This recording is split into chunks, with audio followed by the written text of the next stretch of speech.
ঐ বাইদেউ, তোক কিমানবাৰ ক'ব লাগে টিভি বেছিকৈ নাচাবি বুলি? মই চিআইডি চামেই কাকা।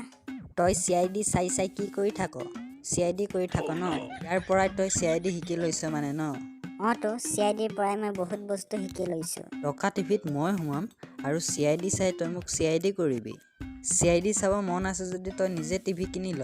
সদায় তই মোৰ ঘৰৰ টিভি কিয় লৈ আহ? তোৰ টিভি আছে বুলি তই কি বেছি কৰ নেকি? ইমান সৰু টিভিটো থাকোঁতেই তোৰ ইমান উস্তাদি। মই তোতকৈ ডাঙৰ টিভি এটা কিনিম বন্ধন গোটৰ পৰা লোন এটা লৈ। তেতিয়া তোক চাব নিদিওঁ। তোৰ টিভি এনেও নাচাওঁ মই।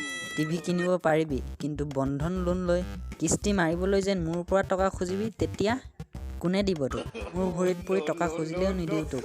নালাগে দে তোৰ পৰা, মই ৰাহুলৰ পৰা ল'ম। দিব তোক ৰাহুলে, সি মোৰ পৰাহে ধাৰ লয়। সি তোক ক'ৰ পৰা দিব? আৰু বেলেগ মানুহ নাই নেকি? সিহঁতৰ পৰা ল'ম। ঠিক আছে, সময়ত দেখা যাব। এতিয়া মোৰ টিভি দে, নহ'লে পাবি এতিয়া। চিআইডিখন অলপ আছে, চাই লওঁ। নহ'ব, দে এতিয়াই। বেছি কৰে অলপ। লৈ যা, নেচাও যা তোৰ টিভি। ঘৰত থৈ আহ, যেনেকৈ লৈ আহিছিলি।